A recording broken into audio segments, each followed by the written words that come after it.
Discurso 15, 18 de agosto de 1932, Saint-Germain.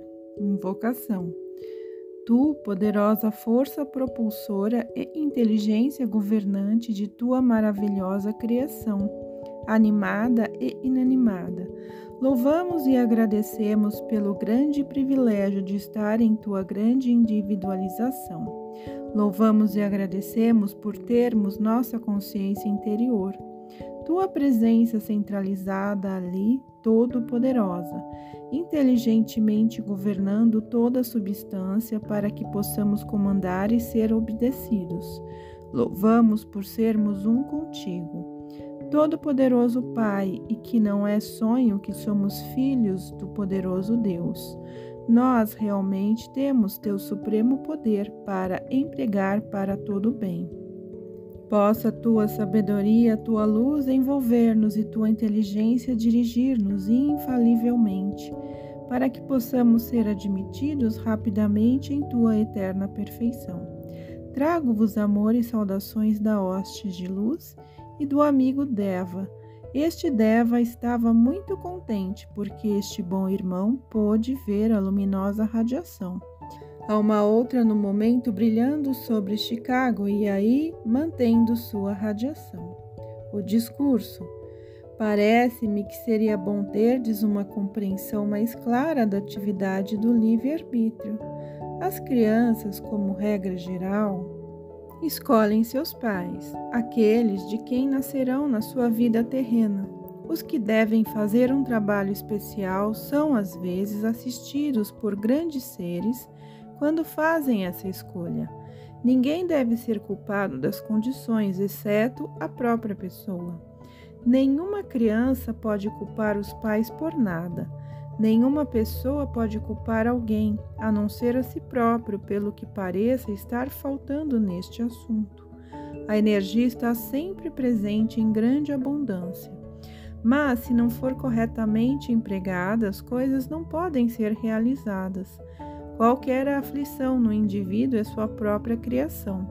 Isto deve ser reconhecido pelos estudantes de forma que nada deve ser descartado de sua própria responsabilidade.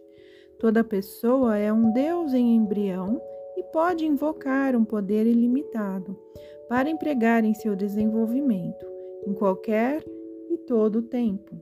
A causa aparente de um desenvolvimento lento, muitas vezes, é porque o estudante ou a pessoa está consciente ou inconscientemente buscando a manifestação em vez da alegria, de entrar no grande coração do grande silêncio de Deus. Uma vez que os estudantes entendam isto verdadeiramente, há uma nova abertura para seu desenvolvimento e os faz voltarem-se inteiramente para seu interior, em todas as coisas. A tendência do humano ou atividade exterior de continuamente procurar algo de lado exterior, sobre a qual colocar a culpa de seus erros, é o grande impedimento do progresso rápido de muitos. Estou claramente ciente da grande controvérsia que já existiu sobre a ideia do livre-arbítrio, mas isso não altera de forma alguma a verdade. Digo-vos que cada um tem livre-arbítrio e tem o dever de escolher se servirá o caminho superior ou inferior, e ninguém pode contrariar a sua escolha. Aqueles que escolhem a senda superior têm a poderosa presença, inteligência e poder da hoste ascensionada e dos grandes devas para assisti-los de todas as maneiras possíveis. Novamente é bom lembrar ao esforçado estudante que se mantenha unido e pedindo a poderosa presença que lhe mostre claramente o caminho e responda às suas perguntas. Porque se o estudante pedir sinceramente que esta poderosa presença interna o faça, estas perguntas serão respondidas, e depois de algumas experiências ele verá as respostas chegando rápidas e seguras. Tal esforço dará um ímpeto e estímulo para tornar esta atividade fácil e contínua. O estudante sincero deverá invocar todos os dias a lei do perdão, louvar e agradecer por ter chegado ao ponto de conscientemente reconhecer o poderoso Deus interno. O Deva, O poderoso Deva, que escolheu vir e dirigir, fazendo daqui um centro de radiação fora do comum, é um Deva do Templo Verde. Os Devas administram com o objetivo de estimular o interior ou atividade divina para uma ação determinada, não somente para os estudantes que estão sob esta radiação, mas para a cidade de Chicago e para a América do Norte. A montanha no Alasca não é geralmente conhecido. De fato, é desconhecido no interior mundo que houve um tempo em que no topo da montanha do Alasca houve uma explosão, onde havia certos produtos químicos e forças liberadas da Terra que temporariamente entorpeceram a atividade em grande parte da humanidade. Desejo declarar que não foi uma erupção vulcânica comum. A Grande Depressão, em 1929. Chegou o tempo em que a depressão está e será completamente removida. A chamada depressão, que alcançou seu nível mais baixo há algum tempo atrás, é resultado da atividade no Alasca. Mas, como sempre acontece, a grande sabedoria da hoste ascensionada e seus mensageiros encontra sempre meios de transmutar uma coisa que parecia prejudicial em um bem. Isto tanto é aplicado ao indivíduo como à nação. O momentum da chamada depressão, garanto-vos, está completamente ultrapassado, e o gelo se dissolve na primavera. Assim está sendo espalhada, dissipada e dissolvida em sua negatividade. A explosão vulcânica no Alasca afetou também a Grande Guerra. Através da poderosa radiação e processo evolutivo, sua assistência causará um rápido esclarecimento do pensamento externo da humanidade. Isto surpreenderá até aqueles a quem isto acontece. Será como se estivessem acordando de um sonho. Permiti novamente insistir com cada um, quando surge um pensamento perturbador, expulsai-o da mente instantaneamente, e não aceiteis nem permitais que ele redemoinhe até formar um momento. Dizei, desaparece. Há somente Deus e sua perfeita atividade em minha vida, lar e assuntos. Prossegui vosso trabalho sabendo que não há personalidades, há somente Deus em ação presente em toda parte. É uma forma positiva de reconhecimento e aceitação da poderosa presença de Deus, mesmo que não tenhais no pensamento a ideia de proteção. Amor. O amor, sendo o eixo do universo, é naturalmente o elemento coesivo e é poder que se projeta em forma. Se as pessoas não amam suficientemente ou de forma alguma, são rejeitadas por tudo porque elas repelem. Aqueles que amam atraem. A própria energia que os estudantes empregam para criticar ou condenar, voltada para a poderosa presença, não somente lhes daria alívio, mas colocaria em ação a grande luz e compreensão. Estamos sempre empregando enorme energia durante todo o tempo, e o emprego impensado dela é suficiente para remover uma montanha. O poder está nestas palavras e não é erro possível se o estudante aceitá-lo. A poderosa corrente de vida flui incessantemente e é tão fácil entrar nesta corrente e em sua ação perfeita no reconhecimento e aceitação desta poderosa presença de Deus em nós. No momento em que negamos ou duvidamos, retiramo-nos desta corrente. Toda discórdia é um apelo à atenção para o fato de que o exterior ou eu humano se retirou dela. No momento em que entretemos pensamentos e sentimentos discordantes, retiramo-nos da corrente e a discórdia continua a crescer. Advirá uma máquina para direcionar certas cores carregadas e qualificadas pela pessoa que opera essa máquina. Dinossauros. Houve um grande pensamento massa ou desejo para trazer essa estrutura atômica à forma. Construir certos fósseis em suas formas gigantescas foi uma realização muito mais rápida do que poderia ter sido. No início, esses animais não eram maus e eram inteiramente dependentes da direção da pessoa. Eram muito amigos, como eram todas as criações gigantescas originalmente. Naquele período, houve uma grande atividade de aglutinação de grandes quantidades de estrutura atômica. Havia grande amor entre eles e os humanos, e assim o processo de elevação era muito mais rápido. Há muita coisa relativa a essas civilizações primitivas desconhecidas hoje em dia. O mundo exterior tem apenas uma ideia fragmentada em relação a esta atividade integral.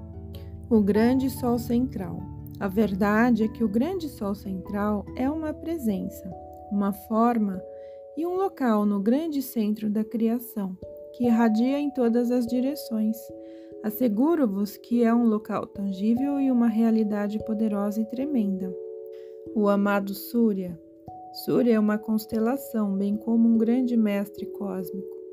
Todos os nomes astronômicos e atividades provêm de indivíduos ou de inteligente atividade de Deus nos indivíduos.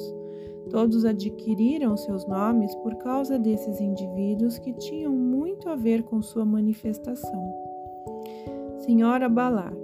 Será o seu emprego a libertação de uma certa força com a qualidade de amor e outros atributos do poder existentes nela. Saint-Germain.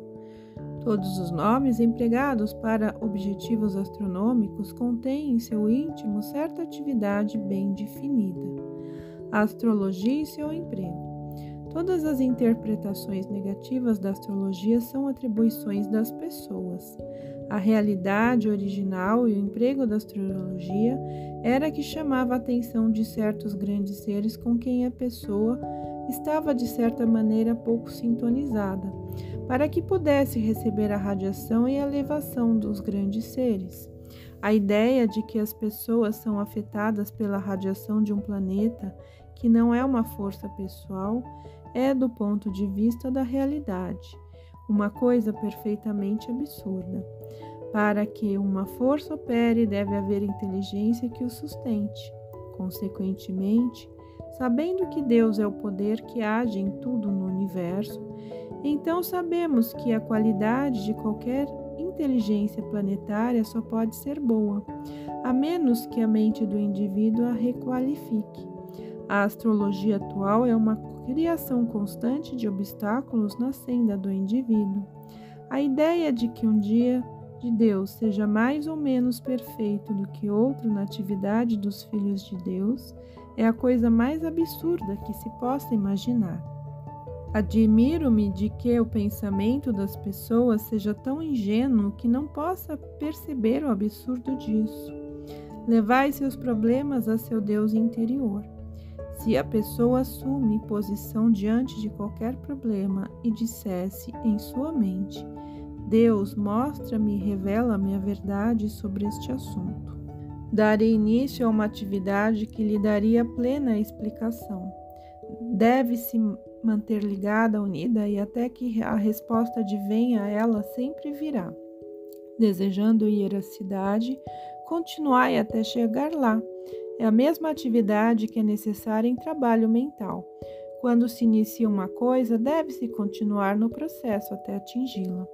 Parece tão estranho que as pessoas não fiquem ligadas à ideia e ao emprego de qualidade de Deus em tudo o que as rodeia, em vez de tentar requalificá-las. Contudo, se o estudante de conhecimento vê uma condição errada, então, sabendo que há somente Deus em ação, pode ser considerada qualificação, mas, na verdade, está afrouxando o poder de Deus em ação em seu interior. Isto, na verdade, não é requalificação, mas o emprego da qualidade de Deus que já existe ali. Não obstante o que esteja ocorrendo, toda energia é energia de Deus. Se as pessoas aceitarem a qualidade natural interna, verão que, na verdade, é Deus. Se reconhecêssemos apenas isso, estaríamos reconhecendo a qualidade verdadeira, e somente Deus poderia voltar a elas. O elemento animal. A substância que se tornou forma já foi muito mais densa do que agora. O elemento animal, que adveio através da atividade inferior ou consciente rebaixamento, Veio para criar pelo prazer. Causou a criação de forma animal na estrutura atômica do mundo exterior. Em outras palavras, os corpos dos animais são a objetivação dos pensamentos e sentimentos mantidos na consciência externa dos seres humanos, quando criaram simplesmente pela gratificação do apetite e sensação de prazer. Uma verdade eterna. A alma humana jamais evoluiu através do animal. A estrutura atômica exterior é apenas elevada ou preparada para esta condição, para ser empregada na formação de corpos humanos. É o último mais próximo grau da estrutura atômica para a estrutura eletrônica. A alma humana veio diretamente de Deus, portanto, não podia ter evoluído da alma grupal do animal. A alma humana deve voltar para Deus, entendendo a absoluta certeza da lei do livre-arbítrio, a lei da expressão da plenitude de Deus, deve atravessar cada fase de experiência, atingindo de novo aquela perfeição, através da consciente compreensão de todas as fases da atividade da vida.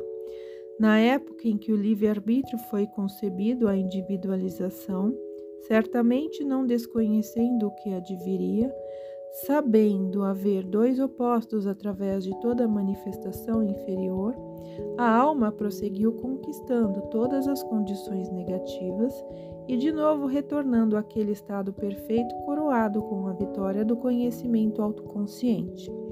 É por isso que não se pode aprender da experiência dos outros. Cada um deve passar por toda a experiência e conquistar-se a si mesmo. Esta é a razão do longo processo de reencarnação, pois a alma tem que ter períodos de descanso desta intensa atividade. É por isto que nenhum mestre ascensionado pode manter um pensamento de condenação, pois já passou por toda a experiência para chegar ao estado ascensionado.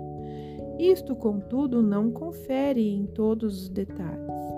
O poder, através do conhecimento autoconsciente, obtido da experiência da vida, dá à pessoa uma capacidade infinitamente maior em conhecimento e maior poder do que aqueles que jamais realizaram essa condição.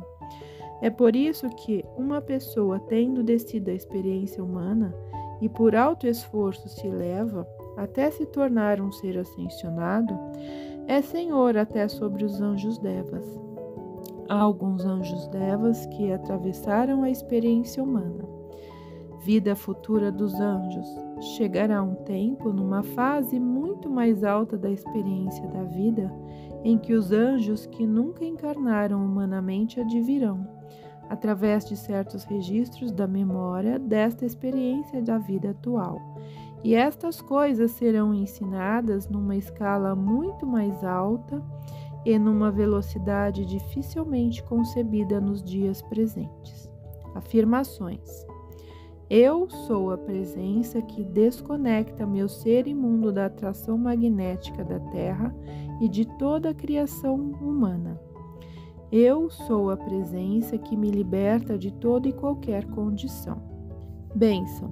Poderosos querubins, poderosa presença dos mensageiros de Deus, louvamos e agradecemos pela irradiação deste dia e por terem alcançado toda a América do Norte, desvelando aí vosso poder, concebendo clareza e livre domínio do pensamento da humanidade.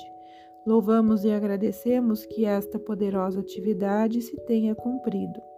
Provede que este poderoso trabalho prossiga até que a emancipação da humanidade seja completada.